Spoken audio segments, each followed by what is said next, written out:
Genome Institute of Singapore.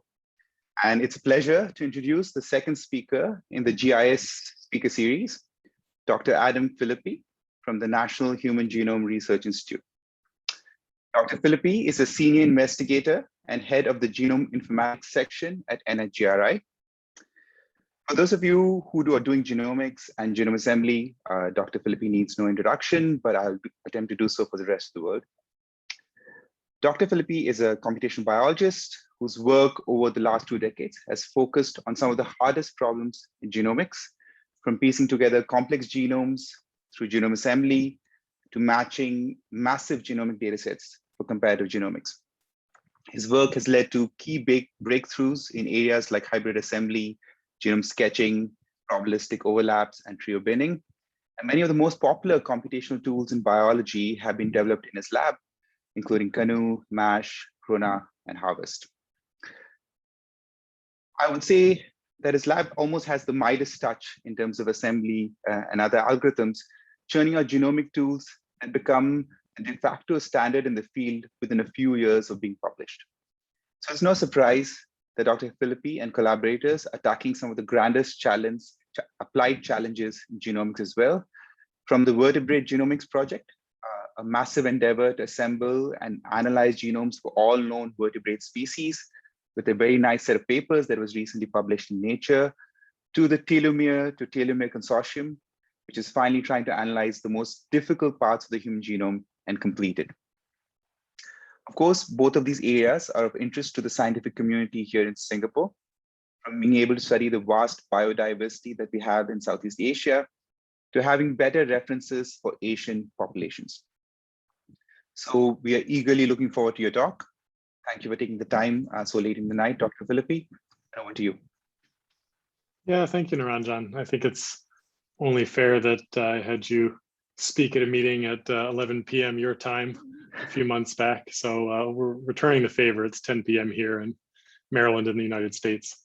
But nonetheless, I'm excited to be here with you. The timing is excellent because the Telomere-to-Telomere Consortium that Naranjan just mentioned is very close to releasing a set of preprints in the coming month that will describe the first complete sequence of a human genome. That's what I'd like to share with you today. If you'd like to stay up to date on those papers and releases, I post those kind of updates to my Twitter account, which is linked here. So the first stop is 20 years ago when the genome was first announced finished. And so I often have to show this slide to remind folks that the genome was not, in fact, finished in 2000, 2001, although it was announced finished and it was a huge accomplishment and a landmark. There were a number of regions of the genome that were incomplete. So this is obviously a very important milestone, but for the past 20 years of my career, I've been working in genomics, genome assembly, as Naranjan mentioned, pushing towards perfection and filling in these last remaining gaps of the genome. So what's missing? Well, what's missing is sometimes underappreciated, even by my own institute at NHGRI in the US. At our genome.gov website, there's a quote there as of a few months ago that said in 2003, there were less than 400 gaps in the genome and 99% of it was finished, and that's false. The unspoken caveat of this sentence is that we're talking only about the euchromatic portion of the genome, and there's a large fraction of heterochromatin in the genome that was left out of the initial Human Genome Project. And where does that lie? Well, it makes up about 5 to 10% of the genome, and it's mostly localized in the centromeres, the telomeres, large regions of recent segmental duplication, large tandem gene arrays, such as the rDNA arrays or ampliconic gene arrays on the sex chromosomes. And there's also an unknown number of errors in the current GRCH38 reference that are hard to pinpoint because GRCH38 is made from a number of individuals. It was a back-based hierarchical project, and there's no real original sample material that we can go back to validate that that initial reconstruction is correct. So we'd like to start over. Shown here on this ideogram, if you look in the blue regions towards the centromeres on chromosome 1, 9, the short arms of the 5 acrocentrics, 13, 14, 15, 21, and 22, and the Y chromosome, these are large blocks of heterochromatin that if you download the current human reference will just be filled in with long millions and millions of bases at ends for unknown. And that's primarily what we're targeting, along with the pink here, which represents the centromeric satellite arrays made mostly of alpha satellite. So why does it matter to go back and finish these? Well, the reason that this 5 to 10% of the genome was left out of the project was not due to its lack of importance. I think anyone can agree that the human centromeres are critical to cell function. Everyone can agree that the rDNAs themselves are critical for cell function. And so it matters to go back and explore variation in these regions that has been unexplored to date. If we want to do functional studies of the ribosome, of the centromeres, we need sequence to be able to study that and design experiments. Having gaps in the current reference leads to analysis artifacts. If you're mapping a new human genome against the reference and the reference has holes in it, that will lead to mapping artifacts. And lastly, we don't know what we've been missing for the last 20 years because the sequence hasn't been finished at a sequence level. It's only been studied cytogenetically. And the reason it's taken so long is genomic repeats. Here's a figure from Karen Miga's review in 2015 about the human centromeres.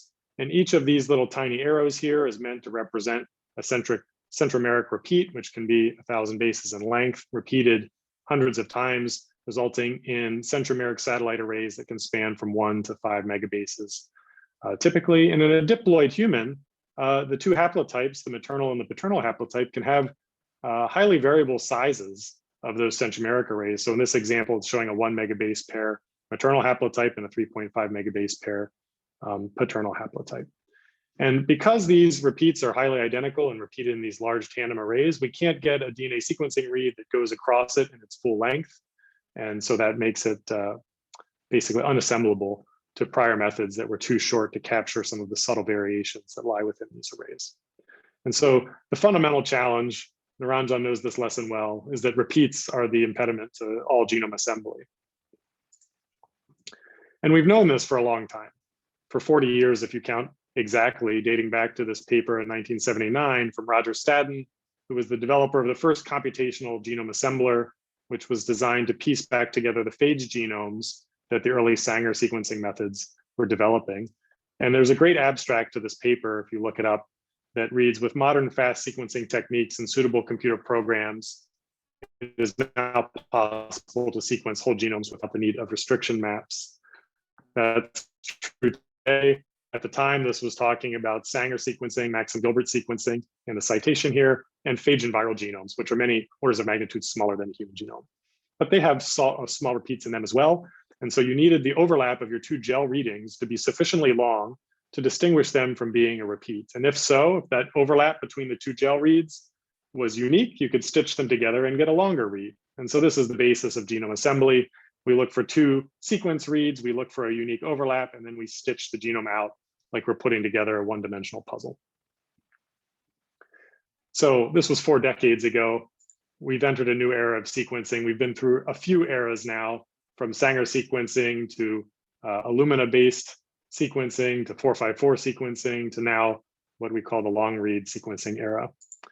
And the first technology that really gave us hope that we would be able to finish the human genome was Nanopore's ultra-long sequencing technology. And I think this audience is pretty familiar with the sequencing technologies, so I won't get too much into the details of how this technology works, other than it's just complete wonderful black magic that you can thread a single strand of DNA through a protein nanopore that's repurposed from an E. coli and use machine learning methods to read off changes in electrical current over time to ACGs and Ts. Just pause for a second and appreciate what a triumph of science it is that we can do stuff like that today. That's incredible. And so, these are being deployed to sequence COVID actively over the past year and do COVID surveillance in real time. They're very good for field surveillance, such as the Ebola outbreak a few years back. And here's our collaborator, Matt Luce, showing sequencing in a hotel room at the AGBT conference a few years back. It has a lot of pros. In particular, for finishing the genome, we were very interested in its ability to sequence very long pieces of DNA. So if you feed the nanopore a 1 megabase piece of DNA, it'll happily sequence the whole thing from end to end. And that gives it really an advantage in the length of molecules it can sequence. If you have a repeat that's 100 kilobases, 200 kilobases, if you can get a 1 million base pair read that spans it and is uniquely anchored on the sides, assembly isn't a challenge. If this technology advances to the point that we can sequence an entire chromosome from end to end, assembly is irrelevant. We'll just sequence the genome in one go. And the corresponding con for this is that it has relatively lower throughput and quality compared to some of the methods that we are used to. And so when it came on the scene about 5 years ago, it broke a lot of tools. They were very long, very noisy, hard to deal with. And it's taken the field a few years to catch up and develop methods that can really take advantage of this. And we've been involved with some of those approaches, citations at the bottom of the slide here. Now, fast forward a couple of years, and PacBio was on the scene before Nanopore, let's remember, in 2010. The first commercial PacBio instruments were on the scene, and we were using them to assemble complete bacterial genomes. But they didn't quite have the read length to achieve complete human genomes at the time, until recently. And it's not read length that has given PacBio its advantage as of late, it's its accuracy. And so kind of counterintuitively, PacBio now is contributing to the finishing of the human genome by producing very accurate reads. And that's not what they were known for when they first came on the market. The most recent technology they're calling PacBio HiFi. It can give you about an average read length of 20 kilobases. And the key differentiator is that each of those 20 kilobase reads is about 99.9% accurate as a median accuracy. And so that's Q30 straight out of the sequencer. So if you're applying this to something like metagenomics, you're getting reads that are better than your Illumina contigs, for instance. If you put those HiFi reads into a consensus and improve the accuracy, you can get up to 6 nines worth of accuracy, or Q60, for a genome assembly quality. And so this isn't long enough to span these super long repeats, but if you think about a human genome, between the haplotypes, there's a variant maybe every 10,000 bases or so. That's within the span of a HiFi read. So you can start to link those variants together and phase haplotypes, and also, it turns out, phase repeats very well simply by the accuracy of this technology, distinguishing repeats rather than spanning them. Cons, somewhat limited length compared to Nanopore, 20 kb versus 100 kb. And you would have to sequence more. It's a little bit lower throughput. You need a lot of PacBio instruments, run a lot of flow cells to get the same kind of throughput that you can get from a PromethION. Nonetheless, we had one goal in mind: finish the human genome. We weren't too focused on costs or how long it would take. We just wanted to get the job done. We've waited long enough, 20 years on. And so my partner in this project has been Karen Miga at University of Santa Cruz in California, here in the States. And she's a satellite DNA expert. And so she complemented the assembly expertise in my group with her deep expertise in genomic repeats and satellite DNAs. She also had a cell line in mind that we were going to use to start this study. And that cell line is a unique cell line called a complete hydatidiform mole. In this case, CHM13. The 13 is just an accession number for which cell line this was. And these were originally kind of isolated and popularized by Urvashi Surti at the Pittsburgh Women's Hospital here in the US. And the reason that these CHMs are unique is that they're formed when a haploid sperm fertilizes an egg that has lost its genome. And the sperm then spontaneously duplicates its genome, resulting in essentially a fully homozygous yet diploid genome. So this removes the challenge of heterozygosity. Usually you assemble a typical diploid human, you have to assemble 2 genomes in one cell for the 2 haplotypes. Here, there's only 1 genome essentially represented in 2 copies, and it has a normal karyotype. We didn't observe any substantial aneuploidies or fusions or other irregularities. And so this is what we decided to move forward with. And we took what I affectionately call the kitchen sink approach, where we just spent all the time and money that we could to collect as much data as possible on this one cell line. And we just heard today that this cell line will be made available for research use by Coriell repository sponsored by NHGRI. And so we hope this will make a good reference and validation resource going forward. This summarizes the data that we have collected to date, including ultra-long nanopore, PacBio continuous long reads, the new HiFi, 10x genomics, PCR-free Illumina, ARIMA Hi-C data, BioNano data, PacBio IsoSeq. All of this is freely available without restriction, a CC0 license basically, hosted on Amazon Web Services. You can find it at this GitHub link here. And so our first stop was to take the Nanopore data and run it through our GNU assembly software, which we were in the process of developing at the time, and see how it did. And just to put it into perspective, this is what the human genome looked like in 2001 when it was first announced complete. And this is an average contig size of about 0.5 megabase pair. And so each of the horizontal black and gray bands represents a contig, and I'm switching the color anytime there's a gap in the assembly. And so the fact that you see a lot of striping, there's many small bands, indicates you have many small contigs. And these white regions are regions that are still missing from the current reference. So we have no way of knowing if they were even assembled in 2001 because there's nothing to map them to.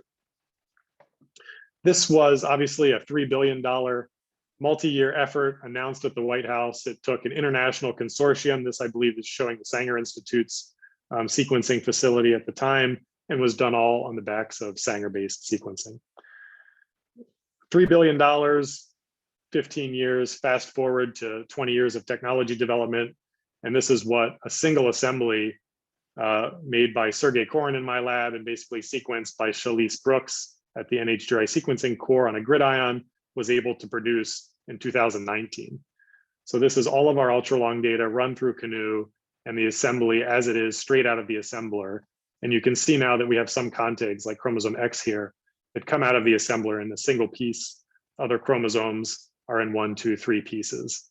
And this just is so wonderful to see the technology advance over the last 20 years, the continued investment in the DNA sequencing technology, algorithm development, and let's not forget computational advances just in our ability to compute and store large volumes of data results in this great improvement to now essentially a near complete genome straight out of the assembler. And so we reported this last year along with the first complete X chromosome in the journal Nature. And this was primarily a nanopore-based assembly. When we saw this ideogram first a few years back, this is what really gave us hope. We said, well, gee, now there's only 100 or so gaps here. What if we just put in a little extra effort and looked very closely at those gaps? Would we be able to close them? So the first one that we took a look at was the gap basically at the centromere on chromosome X. That's known as the DXZ1 array. It's an alpha satellite repeat. And one of the surprising findings from our recent ability to finish these centromeres is that there is variation within the centromeres, maybe a little more than people expected. Although Karen had done a lot of work over the past years characterizing some of the variation within the centromeres, and shown here is kind of a catalog of some of the larger variants across the DXZ1 array in CHM13. On the bottom here, all of the little gray vertical bars, there's so many of them, they kind of blend together, are a canonical single copy of the DXZ1 repeat unit. The colored bars represent variants, structural variants, where one or more monomers are missing from the canonical unit, or there's slightly variants. We identified those variants with Illumina sequencing, with PacBio sequencing. We also had some very high quality Illumina-based methods that are kind of consensus-based methods that are typically used for finding rare variants. We cataloged those variants, and then we found out where they lived in our nanopore reads. And so shown above it is a collection of 12 individual nanopore reads colored with the variants that they contain. And you can see you can now start to uniquely tile your way across the centromere simply by looking at those variants. And this is the same way people used to put back restriction maps together 20, 30 years ago. And we're doing it now with nanopore reads to cross these centromeres. So a very similar method. So using that kind of personal expertise and experience in those centromeres, Karen Miga was able to finish the X centromere, and then not much longer, Glennis Logsdon at the University of Washington in Evan Eichler's lab finished the chromosome 8 centromere. And we've published both of these as now the first complete telomere-to-telomere gapless assemblies of human chromosomes with the X chromosome and the 8 chromosome. And one of the findings that excited both Karen and Glennis the most, with both of them being kind of satellite DNA experts, is that we're now actually able to pinpoint the location of essentially the functional centromere. So sometimes it gets overlooked when people say the centromere. Well, we're talking about basically the site of the kinetochore assembly, the functional unit that's pulling the chromosomes apart, not the satellite array that it is buried within. Now that we can assemble the whole satellite array, we can actually pinpoint the sequence that is the site of the kinetochore assembly. And so shown here is some ChIP-seq data for SEMP-A. And there's an enrichment around this location in the array on the x-axis, which corresponds now, when we measure methylation with the ultra-long nanopore data, a dip in methylation, so a region of hypomethylation, corresponding directly with this enrichment of SEMP-A ChIP-seq data. And this is our putative location of where the centromere is on this chromosome 8, in this case, of human. Shown below is a percent identity plot for that alpha satellite array, which allows us now to kind of explore the evolution of these arrays, how they homogenize and differentiate over time. And this chromosome 8 paper from Glennis is really cool. It's out now in Nature, and it shows essentially the evolution of the chromosome 8 centromere across multiple great ape lineages and other primates, showing how that has changed over time and how it differs between these different primates. But both of those projects, chromosome 8 and X, basically took a year or more of very focused effort to build the nanopore assembly by kind of tiling across, as we showed, validating it, annotating it, and so forth. And so we were really looking for a way to speed this up, because if it took a year for every chromosome, we'd either need 24 Glennises or we'd need 24 years, and we didn't have either of those. And so we turned to better methods.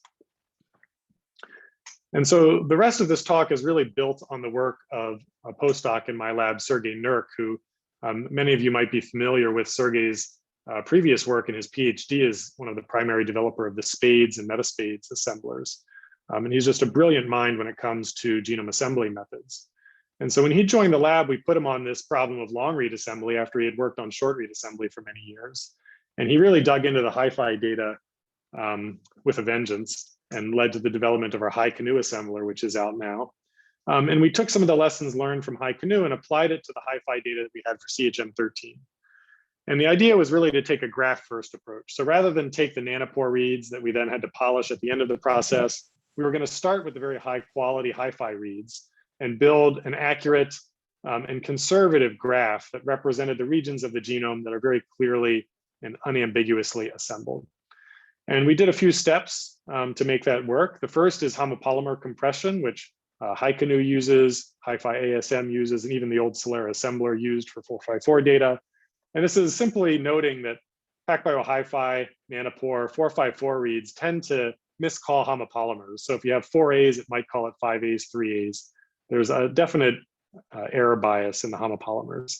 So we simply ignore it by taking all of the homopolymers, compressing them down to a single base. And this works surprisingly well. We come back at the end of the process and expand them back out again. But when you're building the graph, it really pays off to do it in this homopolymer compressed space, because you don't have to correct these errors.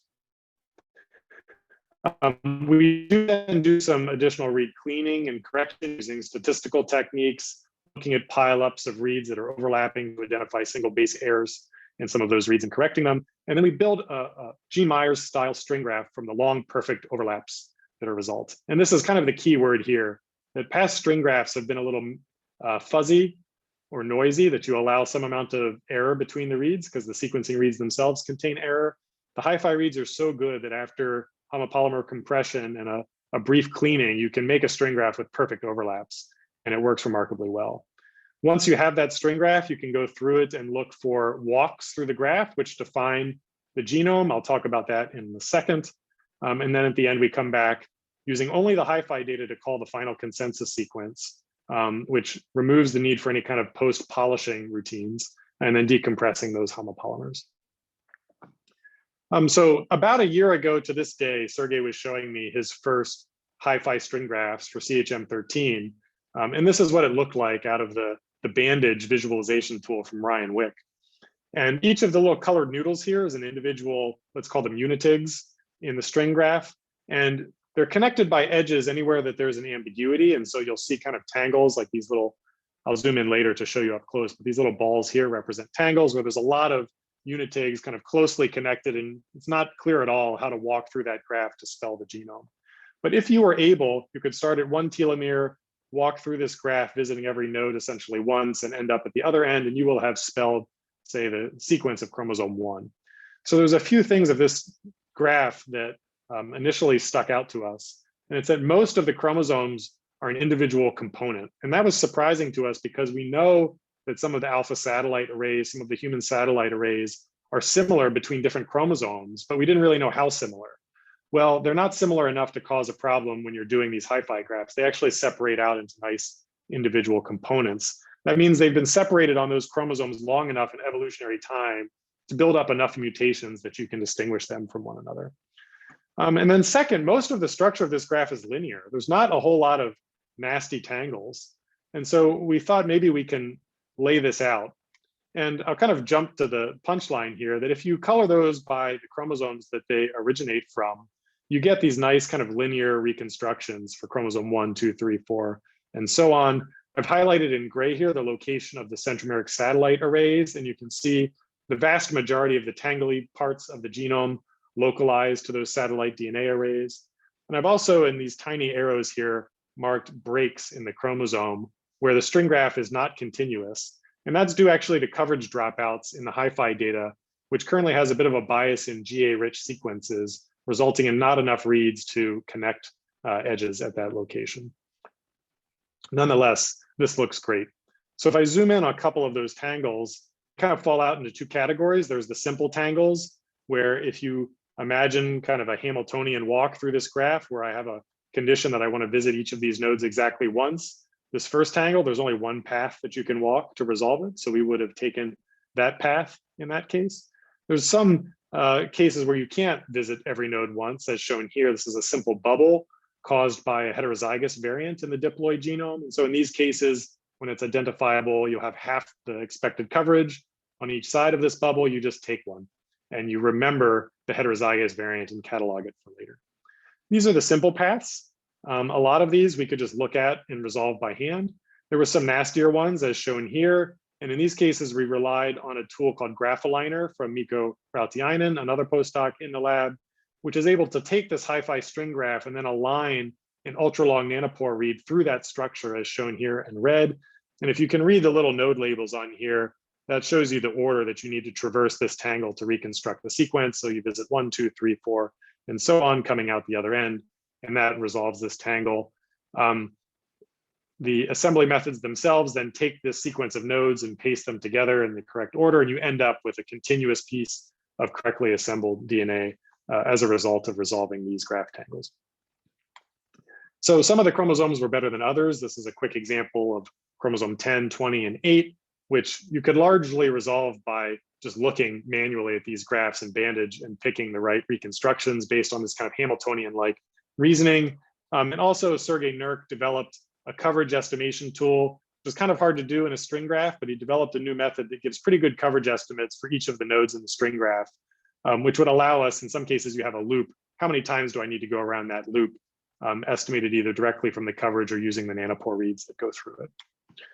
Some of the nastier chromosomes like 2 and 18 had more complex structures, but really the worst of the worst were the acrocentric chromosomes. So these are the human acrocentrics, 5 of them, where the centromere is positioned very close to the P-arm of the chromosome. The rDNA arrays labeled here in pink in this fish diagram are on the short arms of the 5 acrocentrics.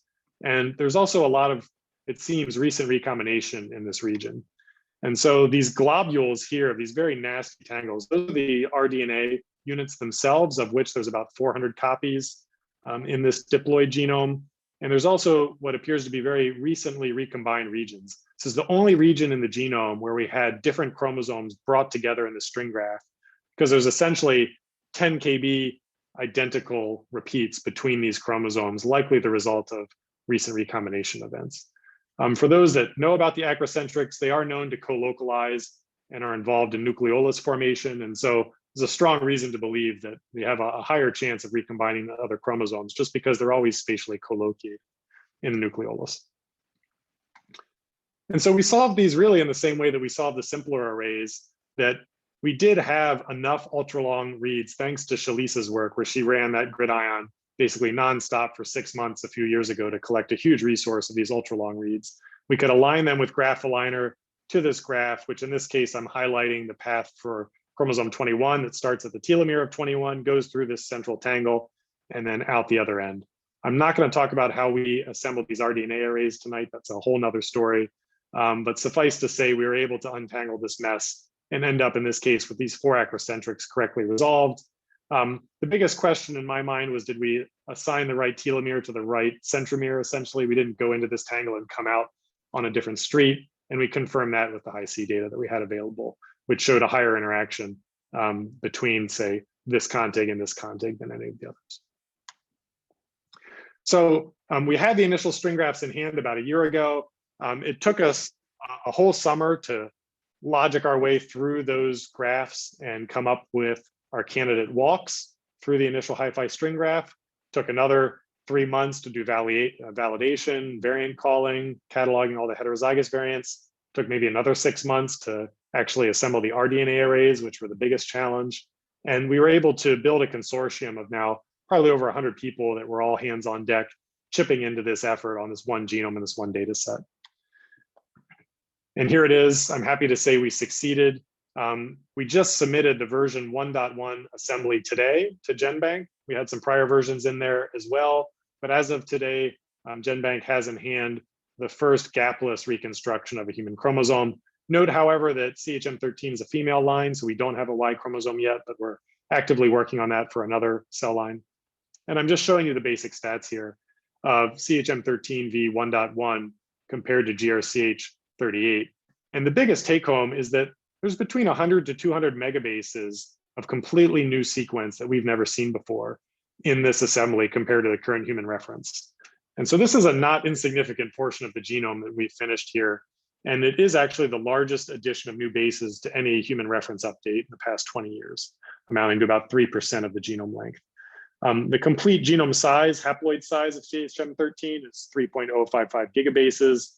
We've got 23 chromosomes. We have no unlocalized, no unplaced sequence. We're adding, as I said, between 100 to 200 megabases of new sequence. We're removing all of the gaps that exist in GRCH38.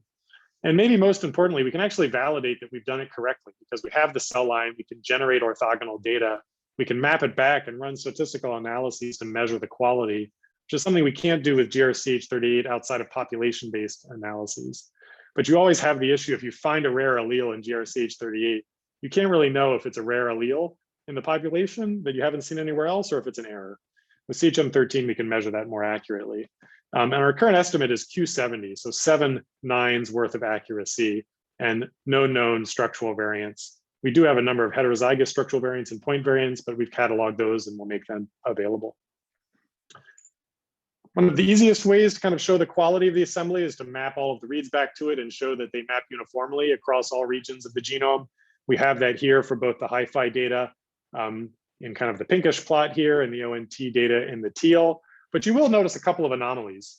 There's an increase in HiFi coverage here on chromosome 1 and kind of a corresponding decrease in ONT. You see the same thing at chromosome 9. And I have the rDNA arrays here in stars. This analysis done by Ada-Henri in my lab at NHGRI. I'll talk about what those coverage anomalies are on the next slide.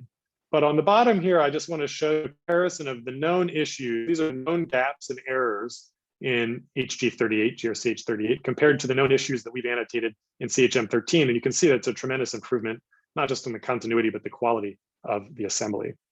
So it turns out that these coverage anomalies actually have an interesting story. They're not assembly errors. They're actually due to sequencing biases in both PacBio and ONT in human satellite repeats.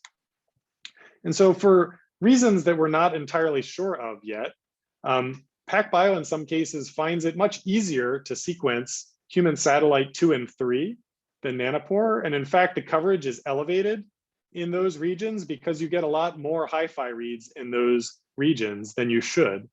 And it's basically a result of either the polymerase hanging on to the DNA longer or sequencing faster. You get more reads passing the QC threshold, and thus those more reads lead to increased coverage. The Nanopore data kind of has a counter effect in some cases. Here in human satellite 1, you can see a decrease in the Nanopore coverage that corresponds with the decrease in Nanopore read lengths, which we think might be due to a shearing bias in the ultra-long Nanopore prep. Maybe HSAT1 fragments a little more readily, resulting in fewer and shorter reads when we're selecting for the longest of the long reads. One other thing shown on this plot is the proportion of primary variants versus secondary variants in red. Because this is mostly a homozygous genome, we expect all primary variants from the variant callers and basically just none or a background frequency of secondary variants. And we see that in these arrays with a couple of exceptions. It's hard to see on the slide here, but there's a couple of places where the black comes low. That's a decrease in the primary allele coverage, and the red goes high. It's an increase in the secondary allele coverage. These are locations of heterozygous variants within these arrays. And in a couple of cases, probably sequencing errors, and we've annotated those as well. So we have a lot more validation results, as well as having remapped all of the 1,000 genomes data sets against CHM13 to show that it provides a better mapping reference than GRCH38. All of your statistics about read pair happiness, number of false positive calls, so forth, go down with CHM13 as a reference compared to GRCH38. And now that we have a complete genome and we have this additional 6% of the genome uncovered, we can really look at what was missing before. And a lot of that is segmental duplications. And this has really been a great effort from Mitchell Vulgar, a graduate student in Evan Eichler's lab at University of Washington, fully cataloging the near identical segmental duplications that exist in the human genome. And shown down here on this plot, the T to T CHM13 genome is in maroon, the GRCH38 is in charcoal, and the Celera is in tan. And this is the sum of the pairwise kind of self-aligned bases. So these are repeats measured of a certain identity. So these are basically identical repeats in the human genome going down to 90% identity. You can see that the original Celera whole genome shotgun assembly from 20 years ago has a very small proportion of these highly similar segmental duplications resolved in the assembly. GRCH does a little bit better, but CHM13 has double the amount of segmentally duplicated bases in its assembly compared to GRCH38. And that's due to these very highly similar but not perfectly identical seg dupes that we've resolved that are either collapsed, homogenized, or misassembled in GRCH38. And it turns out that the acrocentrics come up a lot in this talk. Here you can see 13, 14, 15, 21, and 22. These seem to be a very prolific source of segmental duplication throughout the genome, as shown in the Circos plot. These are those seg dupes distributed. They touch on a lot of different chromosomes, especially chromosome 9 and the others that you see here.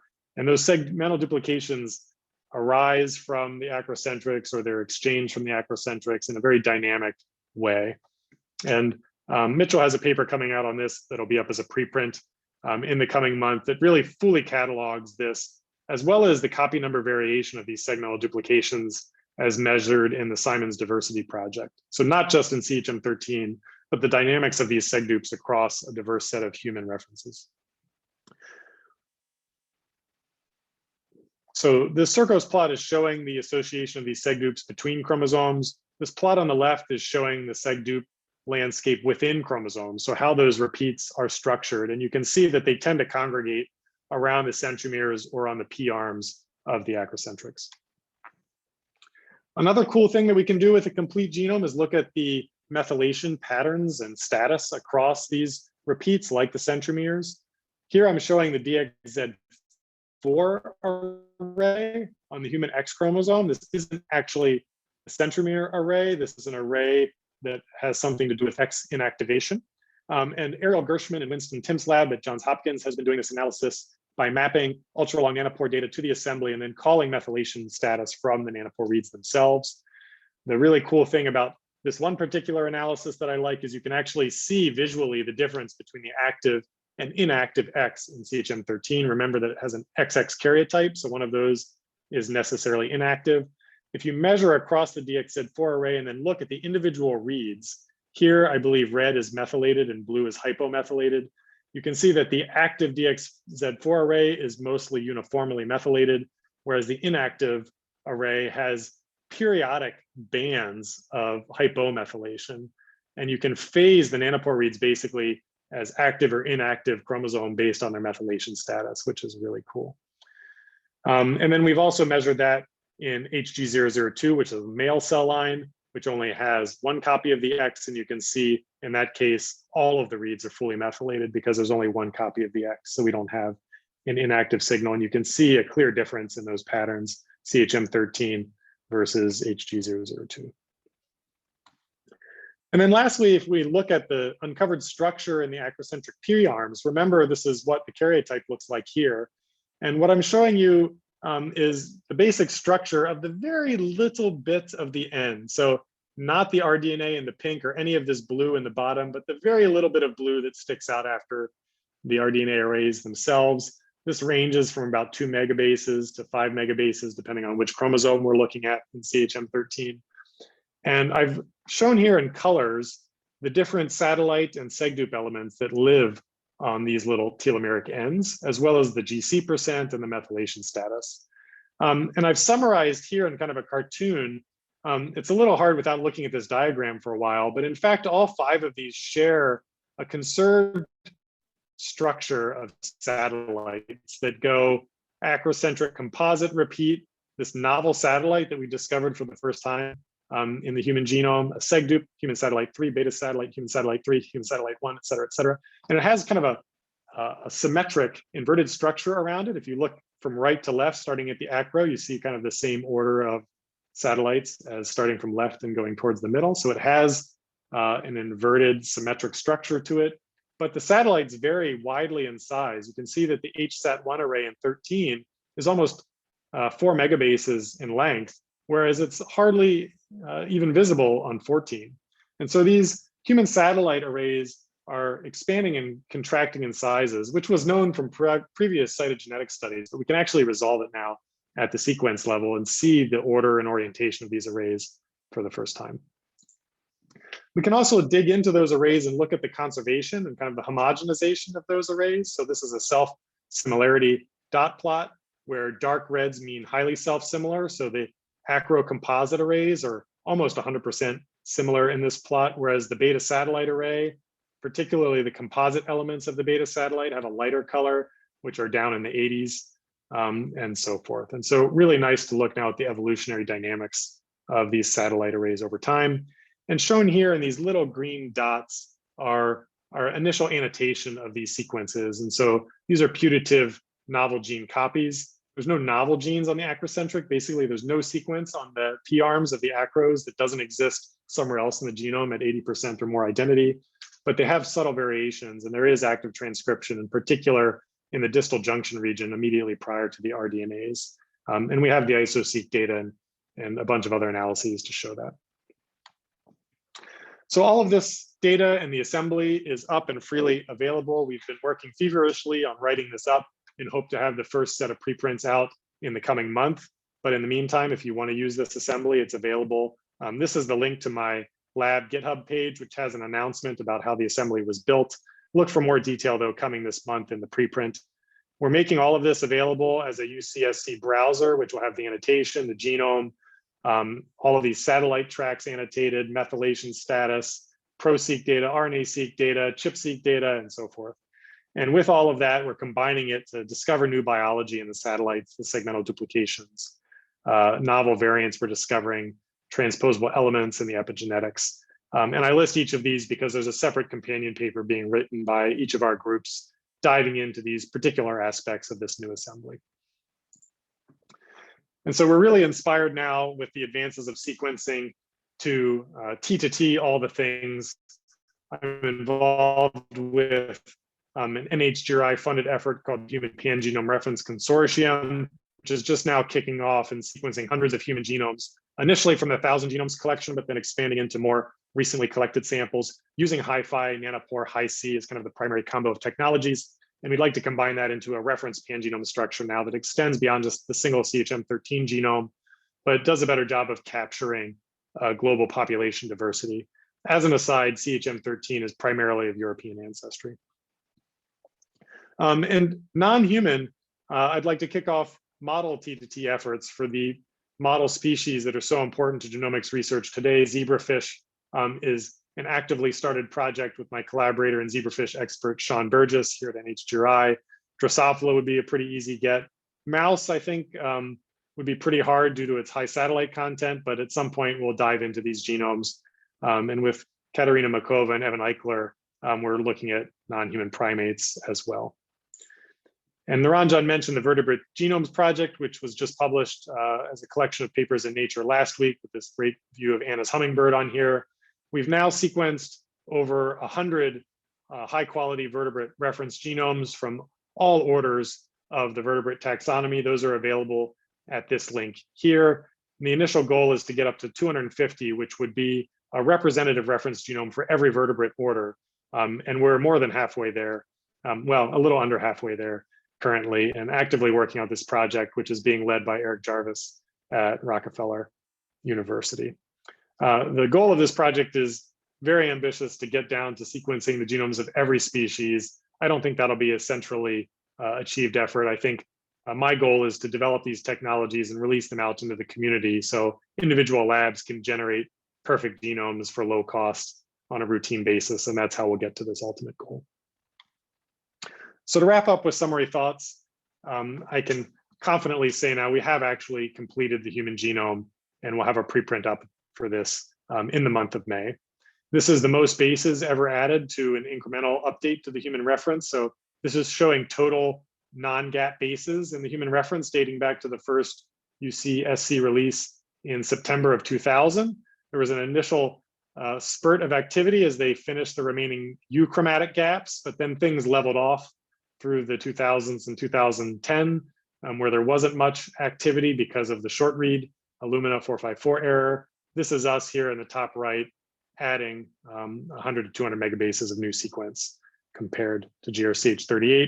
We've now analyzed in great detail GRCH38 versus CHM13 as a mapping reference, both for single variant, small variant calling, as well as copy number variant calling in populations, large SV calling, and everything comes back with CHM13 performing better, which isn't a surprise that there's hundreds of megabases missing from the current reference. You add that in, you get better mapping results, and you discover more variants in regions of the genome, like the P-arms of the acrocentrics that were not accessible before.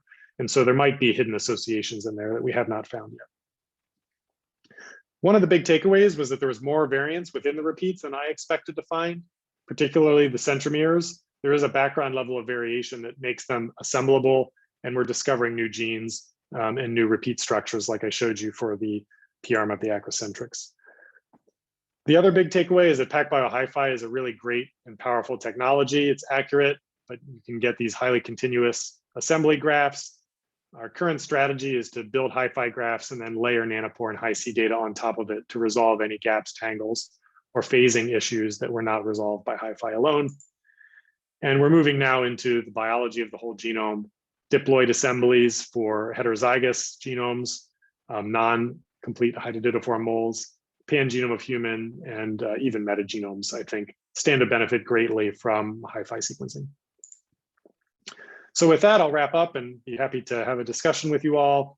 I'd just like to acknowledge the community that has made this possible, this great slide of collaborators, both personal and technology collaborators that we've worked with over the past 4 to 5 years to get this job done. In particular, my co-chair of the T2T Consortium, Karen Miga, who's just been a great co-chair and a joy to work with. And I'll stop there and be happy to answer your questions. Wow, okay, thank you, Adam.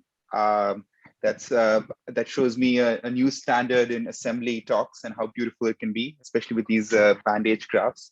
There's a lot of questions here. I think there's a quick question perhaps from, okay, I'll start with the question from Patrick, who's the ED at Genome Institute of Singapore. So he says, hi Adam, super work. For a new human genome, do you have a recommended combo for which different technologies and what X coverage to utilize for non-reference based assembly? Example, what X Nanopore, what X HiFi, 10X Hi-C, and so on. Yeah, I guess an easy one to remember kind of for a good human genome, maybe not T to T, but as good as you'll get for a cheap price would be maybe a 30-30-30 rule. So like 30X HiFi, 30X Nanopore, 30X Hi-C. The Hi-C currently is Illumina based. That is close to what the Human Genome Consortium is currently targeting for their recommended recipe. And that'll get you great assemblies. I've seen some of the early results coming out of HiFi ASM, Hang Li's assembler, and they look really good. The really cool thing about HiFi ASM is that it has a trio assembly method. So if you've got human trios, it can separate the haplotypes very effectively. And I know that Heng's group is actively working on Hi-C data to also do phasing in the absence of trios. So that's our current recommended recipe. If you're trying to do T to T genomes, you need to go a little bit deeper in all of the technologies. So I would want at least 60x HiFi because you kind of want 30x of each haplotype because you do have some coverage dropouts from the GA issues. And Nanopore, the more the merrier. The more ultra long Nanopore reads you can get, the greater the chance that you'll have a very long one that lays down in the genome right where you need it. And so we had over 100x coverage of Nanopore for this. That's really overkill unless you're trying to close every last gap.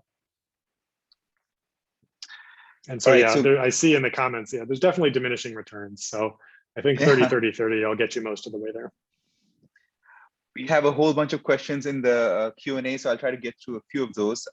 There's a question from Igor Revkov about the assembly methods. Did you use any kind of deep learning, or was it more of a traditional machine learning or Bayesian? Was there any when you think about future assembly methods and say trying to tackle some of the more difficult plant genomes in terms of trying to find the right paths? Do you imagine newer methods, newer ideas going in there? Yeah, the only use of deep learning in this project, well, there's two uses. It gets used in calling the nanopore bases, and it got used by deep variant, which we used for validating the assembly. So at the end, we took all the HiFi nanopore Illumina data, mapped it back to the reference, and deep variant has a joint variant caller that can kind of integrate over all of that evidence and call variants, which would be putative errors or heterozygous sites in the genome. And we did that as part of the validation process. The assembly, on the other hand, was essentially fully deterministic and fully logic-based, that we only assembled things that we knew and could deduce were correctly assembled by aligning the nanopore reads and finding one path through, or looking for these kind of Hamiltonian-like tors through the graph. And so we didn't need any kind of probabilistic reasoning for those cases. It either was or it wasn't the right path. And luckily, we were able to get the right paths in all cases. Another question from Shyam Prabhakar, essentially asking, what is the value of synthetic long reads in such projects? So I don't think that there's a whole lot of value for synthetic long reads any longer if we're talking kind of the Illumina synthetic long reads of yesteryear, or the kind of the 10x type linked read technology. We did collect 10x data on this for the idea of using Illumina at the end to polish, but we ended up not using it too much. And in fact, 10x has kind of discontinued that product from their line. And so it did not play a big role in this. The problem with synthetic long reads is you have to build a sub-assembly of short reads, which just does not work in the alpha satellite repeats and things like that. You need true single molecule long reads that we got from HiFi and Nanopore. Great, thanks. This question from Swain Chen. Are there insights into sequence conservation for highly repeated ribosomal RNA sequences compared to the centromeric repeats? That is, do there seem to be mechanisms that control recombination or mutation in these loci? He's also curious. Great question. Yeah. Go ahead. He's also curious about estimates of mutation rates in these different classes of nearly identical sequences. Yeah, that's a great question. Off the top of my head, I'm not situated to answer the question about mutation rate in the centromeres. That's a Karen question. It does, if I had to guess, it's kind of like the background mutation rate you would expect to see in a human genome, maybe a little bit higher. And so if you're looking at two human haplotypes and you're looking at unique sequence and they differ by 0.02%, something like 0.2% or something like that, that's what you would see in these regions as well. The rDNAs, though, I know a lot more about because that's one of my pet projects, and we spent a lot of time trying to finish them. It's in the early days. We're starting the analysis, kind of the biologic analysis of this, and we're a little bit behind compared to the rest. But they they're strikingly homogenized within chromosomes, and they're slightly more diverged between chromosomes. So obviously, they need to have this kind of concerted evolution happening so that the rDNAs on the 5 different acros are coding for the same ribosomal components, or else your ribosomes wouldn't really be functional. So there's some concerted evolution happening over a certain time scale, which I can't really comment on, but there's a lot more divergence between the chromosomes than there are within them. I would say on the order of almost up to 0.5% difference between that. The RNA genes themselves are more conserved, but if you just talk about the full rDNA repeat unit, there is more variation there. The rDNAs, though, within a chromosome are basically 100% identical. They're fully homogenized. In this genome, the smallest arrays are about 20 copies, and the longest arrays are about 80 copies. And when you get into the middle of those arrays, they're basically perfectly identical. And the variation that we do see is homopolymer variation, kind of some differences in dinucleotide repeats, simple sequence repeats, things that you would expect the polymerase to kind of be bad at. Seems to be a highly elevated source of error, and much less kind of SNP variation. So it's a super interesting question, and we're very actively working on it. And just to note, we haven't been able to answer these questions before because this is the first time that we've assembled separately rDNA units from different chromosomes without using back-based approaches. So this is the first comprehensive view of all of the rDNA units in a single human genome. We have 2 more questions related to the use of CHM13 as a reference. One from Matthew Chu about, from a proteomics perspective, how much impact might the increased coverage and accuracy of CHM13 have on the human proteome, i.e. the exons? Can you repeat the middle of that question? The increased coverage of the what? How much impact would the increased coverage and accuracy of CHM13 have on the human proteome, i.e. the exons? So how many new exons do we get, or how many? Yeah, so it's always hard to measure the number of new genes. So the one thing I noted is that there's no completely novel genes. Everything is basically a new copy, and those copies are either identical or somewhat diverged to the copies that we knew about. And that divergence ranges from perfectly conserved, like in the case of the rRNA genes, or 90%, in some cases 80%, identical to the known copies. And so I think there is a lot of interest to start digging into those diverged, segmentally duplicated genes and try to understand, are they pseudogenes? Do those pseudogenes sometimes turn on and cause issues? And so I do think that it will be very important to look at that. Whether CHM13 has to be the reference for those analyses, I'm not entirely convinced. I think you could take your favorite cell line and you would find a lot of these diverged gene copies in those as well, and you would be able to align them to this reference and kind of understand the divergence, not just in CHM13, but other genomes. And this Pan-Genome Reference Consortium is getting pretty good assemblies of the acrocentrics for hundreds of human genomes that we'll be able to look at as well.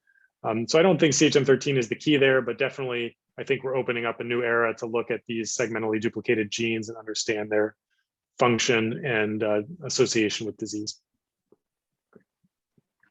There's a related question about what differences would you expect from doing read mapping, variant calling between GRCH38 and CHM13 reference genomes? Yeah, so the difference in short read mapping is pretty subtle. You get rid of some artifacts in a few genes. In particular, there's some genes on human chromosome 21 that are falsely duplicated in GRCH38. And so all of the reads that you're trying to call variants on kind of pile up into the wrong copies and give false positive, false negative calls.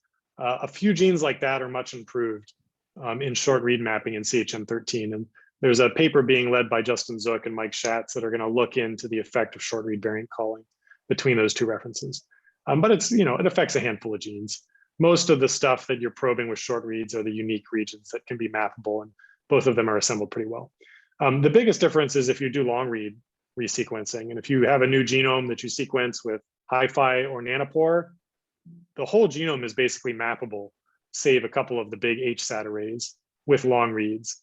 And so any variants within the short arms of the acrocentrics, some of these centromeres, a big satellite piece, you'll be able to identify and call variants with long reads. And that will be variant calls, structural variant calls that you just don't have at all from short read. So there is definitely a measurable improvement, both with short reads and long reads, the biggest improvement coming from long read resequencing. Great. Thank you, Adam, for answering all these questions. There are still a few more, but I would not go beyond 11 o'clock at this point. I know it's late in the night for you. Thank you so much again for your talk. And if you do have some time to just answer these questions online, that would be great. But thank you so much again. Yeah, let me just say that, we're an open door consortium. Anyone that is interested in using this resource or contributing your own expertise to the project, feel free to reach out to me. The same goes for questions. If there's a question you have I wasn't able to answer today, I'd happily take it over email. I'm pretty easy to find if you just Google my name. It's relatively unique. I should be a top hit. And just thanks, Niranjan, for the opportunity to share this exciting work with you this evening and this morning. It's been a great pleasure. Yep, it was perfect timing. Thank you so much. Bye. Great, take care all. Take care all.